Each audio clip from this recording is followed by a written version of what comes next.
We are always dealing with families dealing with high conflict parenting, divorce, all kinds of situations where there's a lot of animosity going around, and usually children are present. And we also say that fortunately and unfortunately, kids in these situations often learn to be much more emotionally intelligent because of what they're dealing with in the home. So today's guest, Raquel Reis, has a lot to say about that. What do you think about kids in these difficult situations based on your own experience?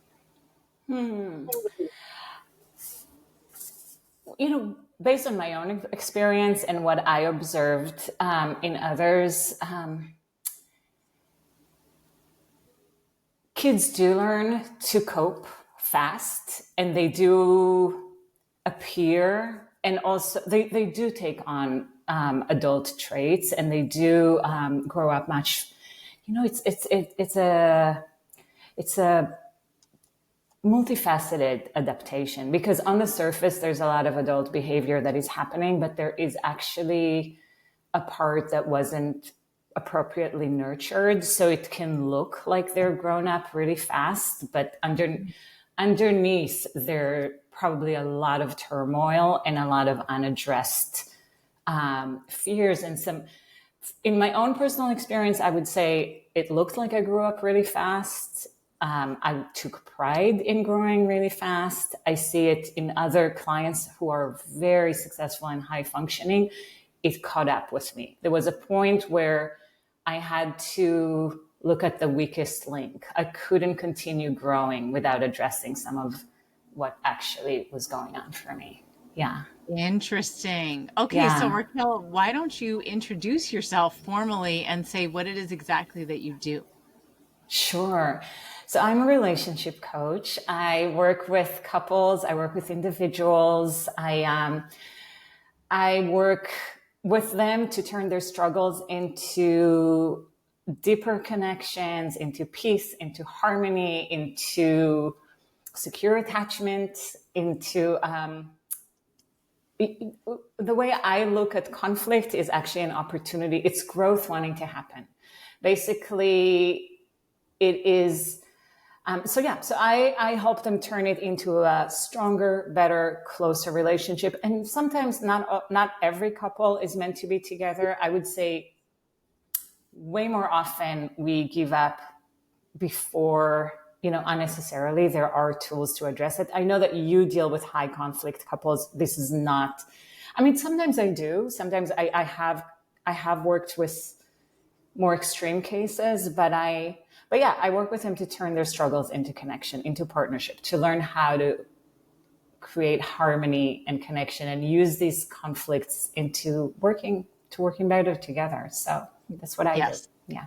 Yeah. So it's Yeah. interesting because Raquel and I know each other in real life, and I've said to her that I'm never going to send any of our people to her because they are Yes. unfortunately all dealing with domestic violence. So today's episode is No. not about going to relationship counseling because that is actually very dangerous in situations like Yeah. ours. But I thought it was fascinating that Raquel's background led her into a career like this. And so I wanted her to talk about that some Yeah. more because one of the things is that she is the adult child of a high conflict marriage. And so I'm always curious what it's like speaking to an adult children who have grown up in these situations about how they were affected, since so many people in our community are in these situations. Their kids are still young and they're Yeah. terrified that the kids will be destroyed for life. Yeah, no, they don't have to be destroyed for life. There's so much that one parent can do or both parent can do. And I feel like, I mean, not to minimize any traumas, but we are so much more resilient Really? than we know. And when we get proper support, there is so much repair that can be done. So yes, I'm happy to be here. I hope it's helpful for Oh, anyone. yes. All Yeah. right. So Yeah. tell us, like, what is a high conflict marriage? I know because I've lived through it, Yeah. but my situation was not full of screaming and yelling. It was very quiet. Can you tell us a little bit about what you either see or what you yourself have experienced to define what that really means. Because I think people picture like plates, stuff flying all over and lots of noise. Yeah.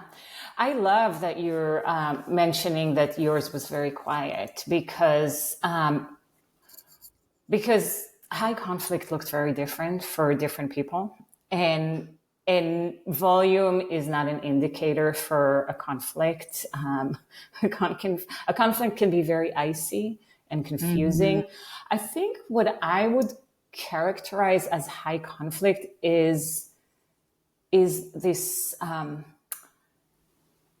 for the kid is when there's just no security. When I would say the audio doesn't match the video. Oh, I love What that. appears one way is actually another way. So it can look so many different ways. And when you stop trusting the reality of what's appearing outside and your own internal reality, that is the effects of high conflict. So it can look, I would say, if you want me to be specific, so first of all, I just for everyone listening, Lisa and I spoke before I started, and this is my first time being more personal in public. And I love my family very much, and I feel like we've all grown so much. And I also want to keep the privacy of some of my loved ones and myself. And but for me, in my specific situation, there was one parent that was pretty absent and very angry when he was present, and another parent that was very volatile. But both were in their own ways. And I think, and there was also, we were successful, we were beautiful, we were accomplished. My dad, who is an amazing man, have done so much to influence the medical world. There was so much goodness on the outside. So it was very confusing to compute what was going on internally and behind closed doors. Yeah. And they were super young, I feel like most parents are winging it. Like, forget high conflict. Most parents are winging it in some way or another, especially in the past. My parents were in their early 20s when they had me. Yeah. So we're all figuring it out as we go. Yeah. Yeah, and that high conflict and the audio didn't match the video, and Yeah. people losing a sense of safety and not being able to trust in their own feelings, being very confused. I think that I'm glad you Yeah. mentioned it doesn't matter how loud or quiet it was, but there's just that feeling that it's not safe. And so that's what Yeah. I think kids of the people listening to this definitely can relate to. Yeah. And it doesn't even have to be high conflict. It can be medium conflict. Like, every time when we just don't have a sense of how would I say it, of a steady flow in our life, where we can just like trust what's the consistency of our life, where things are just, either unspoken or just catching us by surprise, and we feel like the rug is pulled from under us. When there's like even a suspicion, because we're smart, we can feel if something is going on, even if we're not told, even if we don't see it. Like, it really creates so much confusion and such a lack of self-trust. Yeah. Wow. Okay. So Yeah. growing, like, how did you or how do children in these situations cope? Yeah. What are the Yeah. coping mechanisms for a kid who can't get out of it? Whether it's a difficult marriage where they're stuck in that home, or it's Yeah. in two different homes and maybe one parent is more difficult than the other. Like, how do you Well, survive? there's a million ways to survive. Let's hear them. Some more helpful than others. I feel like you can get hyper vigilant, very self-reliant, very perfectionistic, very controlling. You can cave in and give up, and why even bother? Drugs is a solution. Eating disorders, any kind of, obsessive behaviors to just like numb a little bit of just to get some sense of safety. Actually, if we're, I always look at coping mechanism as a smart device to survive. Really, Mm, like it serves you at one point. If things around you were too much, like it might be. I mean, there's so many ways to cope. I think it would actually be more helpful if that's okay to talk about like how, like what you can do to protect your kids when a situation absolutely. is so confusing. And Yeah. I actually made put together a few notes. I'm gonna look at my notes. But Great. Great. That's what we're but here for. Practical, yeah, actionable advice. Like what can yeah. parents do to help the kids in these situations? Yeah. So kids learn to trust the world through consistency and the strength of their parents. And it can be one parent. It does not have to be both parents. And I really like, for anyone who is in that high conflict situation right now, I would just encourage you to get all the support and all the help that you can, and the resources that you can, because it can be an amazing opportunity to heal and to reparent yourself while you're going through that and have a different experience for yourself and your kid. And one of the, so consistency, strength of parents. So even like staying firm, staying consistent, you don't have to do anything for the kids, but if they sense that something is going on, it's confusing for them. So any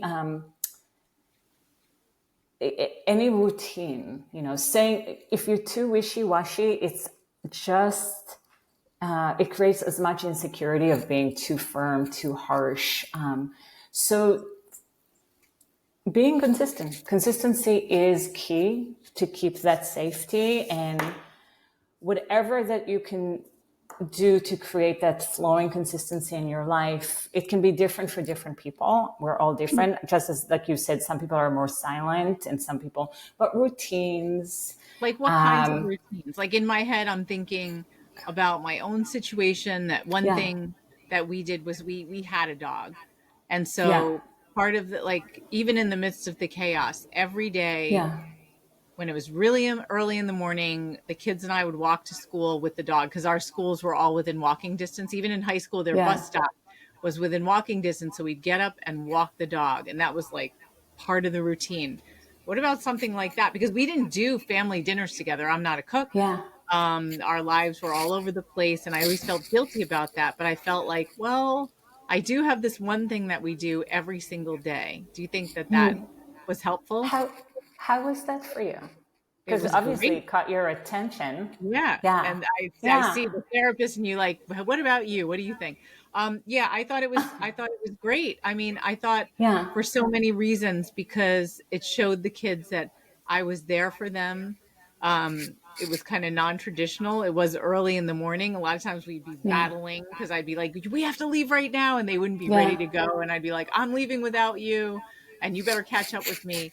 But it was Yeah. still like every single day walking together. Also, when we weren't arguing about somebody not getting out on time, we'd be walking next to each other. And it was Yeah. often it was dark because it was like 6 in the morning sometimes, especially when they were in high school. And so we would kind of have an opportunity to catch up with each other, but it wasn't like facing each other where there was this pressure of like, now's our time. We better use it. It better be all quality. It was just like, this is what we're doing. And if you have something to say, that's fine. And if not, that's okay too, but we'll be back again tomorrow, walking the Yeah. dog. And they also love the dog. Thank you for clarifying. I thought that you were talking about your childhood. I see that you're talking about raising your kids. Yes. Yes. And how was it for the kids? Did they love it or They loved not it. so I much? mean, they would be sometimes fighting in the morning where they'd be like, Mom, we don't have to leave this early because the bus isn't going to come till then. And I'd just be like, let's just make sure you don't miss the bus because I don't want to drive you half an hour to school. So, Yeah. but I think they liked it, especially now that they're older. They're both young adults now, that they look back on that with fondness. And my son, Yeah. in particular, who lives across the country, is like, I miss taking walks with you, Mom. That is such a perfect example of consistency and also firm boundaries. Like we're doing it. and not having that, because that what creates trust. When you know that your parents can keep you on track, you know that they can also protect you in larger and more dangerous situation just the same. Interesting. Where you know that you throwing a tantrum or having a fight is not going to affect what's happening. This is a sense of security. And in terms of, I mean, everything about it, the routine of it, being outdoors, moving, connecting with nature, connecting with each other. There's a playfulness to it. Like, it is such a beautiful way to create consistency and bonding together. Like, what a beautiful thing. So you've totally demonstrated an example. And even say, I mean, an example would be like, no, you can't go to the party, and acknowledging their feelings. It's not about saying, it's like, I know you really want to go to the party, but this is not a great idea. Being the adult, just being the adult, maintaining, letting them grow up slowly. You asked me about growing up fast. We are such a culture of self-sufficiency and running ahead of ourselves, but actually going through a normal childhood where you can have boundaries and not be exposed to things that you're not supposed to be exposed to. You're not ready. Your brain is not ready to make sense of it yet.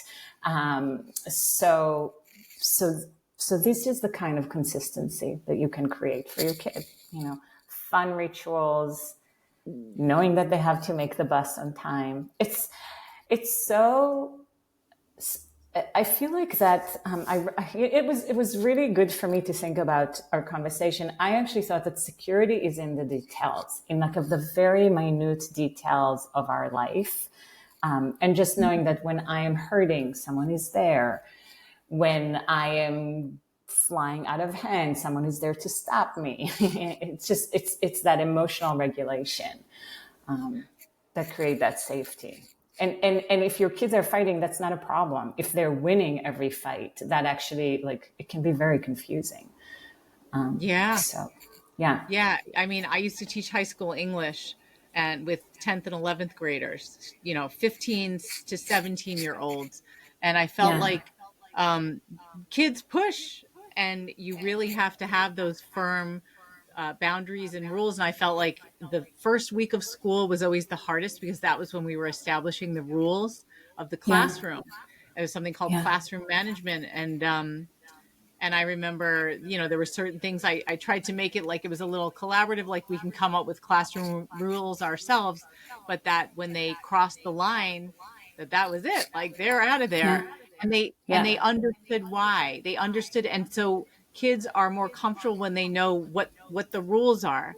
When there are no rules, then that's what creates anxiety, because it's like, who's running the show? Like, who's it up to? And I'm not saying that you don't have to be flexible, but to Yeah. know, like, again, it's when you said consistency, one of the top custody factors that we talk to with our clients all the time is Yeah. consistency, stability, and routine. The courts care about it. It's like, whatever the parents are going through, we want to try to preserve the kids' consistency, stability, and routine as much as possible, because all of us as humans like a certain amount of predictability. We certainly love to go off and have fun and travel and do everything, but to know, like, this is what I can come back to and it's still going to be here for me. Yeah. So I think that's kind of like what you're saying too. Yeah, yeah, this is brilliant. I mean, this is everything that I'm saying. Everything that I am saying, it's the same. It's really consistency, stability, and routine. And also, it doesn't have to be a big dialogue. It can, I think that short and simple is actually the most calming, just to say, I know you want to do it, but that, unfortunately, nevertheless, this is not the best for you. And that's it. And Right. if Not you to don't make over it a big explain, deal, no over explaining, no and not defending. and This not is the defend yeah, not reality. defend your Yeah, position all the time. yeah, yeah. I think a So lot of parents fall into that trap where they're like, well, I have to explain. I know. And we're in such a sensitive age where we just talk about everything, but sometimes simple. I actually was thinking about your dog because as we started the conversation, was your dog was in the background barking and It was was put in the Chris's dog. crate. And Yeah. it's exactly the same, you know, like the crate actually creates safety. Like, yeah, you know, having boundaries, because the experience of conflict is like the walls are shifting. You know, Mm-hmm. it's really confusing. So anything that creates that kind of like, I know where I am, it just Mm. makes all the difference. There's actually a controversial, I was about to say an amazing, there's a controversial video that was done, I think in the 40s, the Harlow study. Have you seen it? Oh, It's infant monkeys, and they've, I mean, animal cruelty, I'm sure, is all over it, but it's really eye opening in terms of what creates a secure connection to the world, feeling safety in the world. And it's the secure, warm presence of a mom. And these baby monkeys are given a wired, mean mom and a soft blanket mom.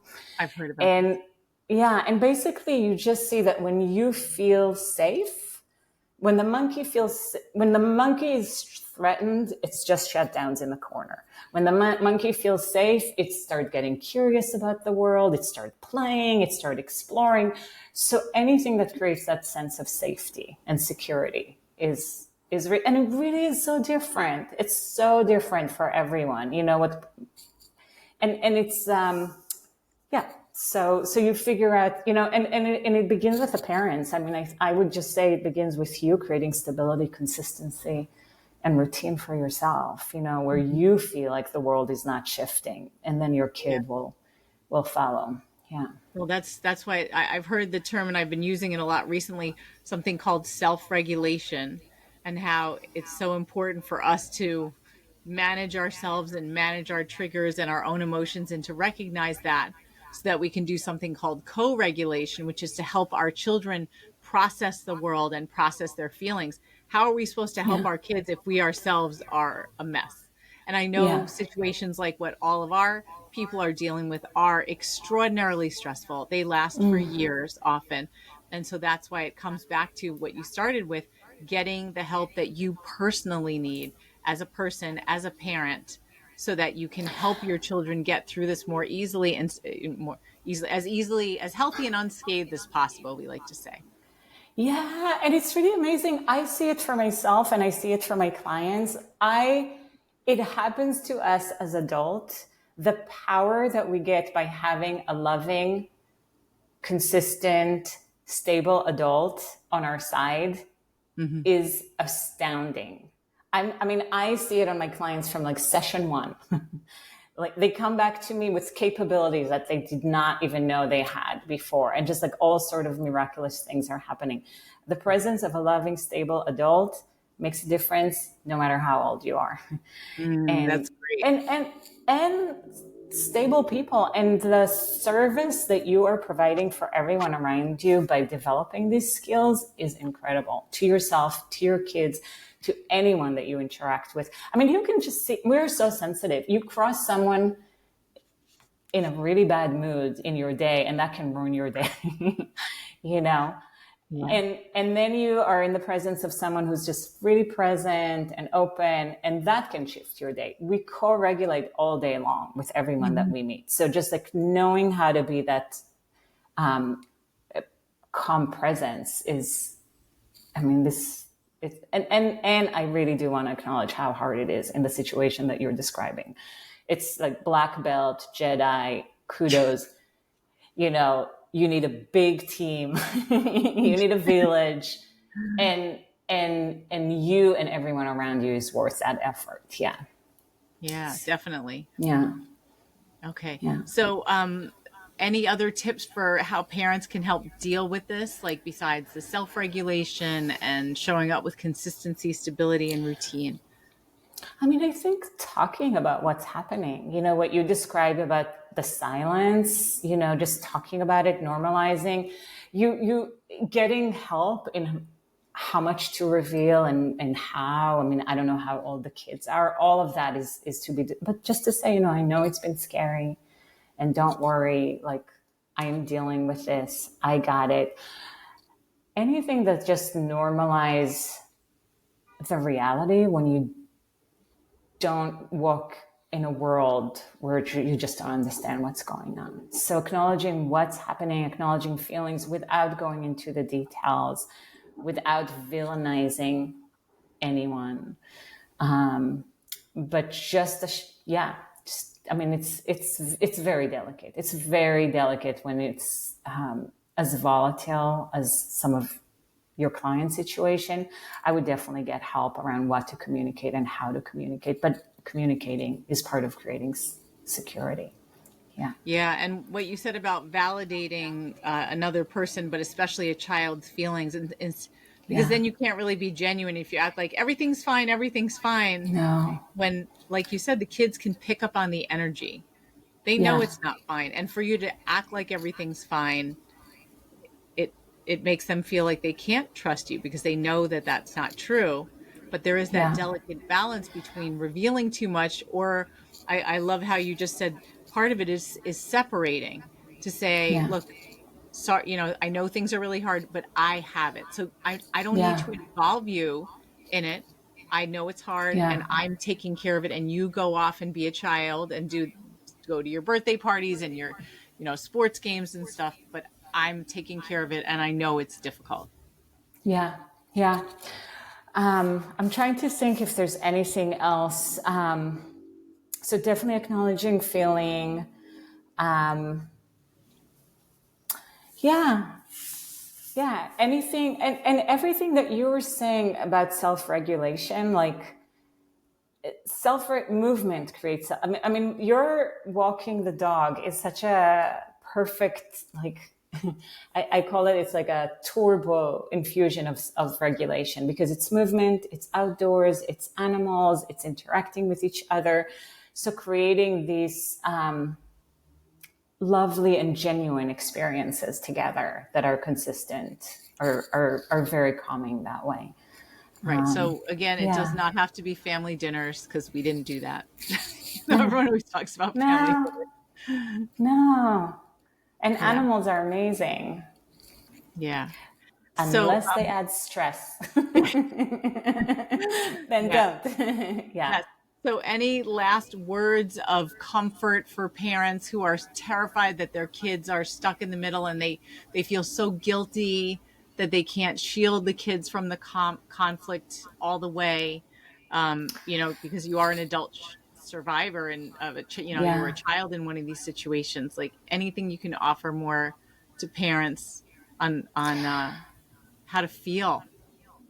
Oh, well, first of all, I'm just sending all the love in the world to anyone in that place. And I really I would really root for you to take care of yourself and to get all the support that you can get, even the support to fall apart, places to fall apart, to feel your feelings. I think that's the other things that I would say. When you mentioned kids growing up faster, I call it an emotional jacket. It's a feeling that is just a little more comfortable for us to feel, like, Mm. I got it. And we think we protect ourselves by not feeling, but actually having safe spaces where we can fall apart and then we can come back together to the kids and be together because it's genuine, because it's not a pretend, because we had that loving place to do it. So I'm just beaming you with love. And I'm here to tell you that you are worth every bit of support that you can get, whether it's by working with Lisa and whether it's getting nuts and bolts advice that is legal, whether it's getting the emotional support, whether it's getting a friend, enlisting a friend. Really know that everything you're giving yourself is going to be passed to your kids. So, So yeah, important. I've heard it this morning. I don't know how it made me think of our conversation. And I'm not Christian, but I heard love thy neighbor as yourself. And I really heard the as yourself today.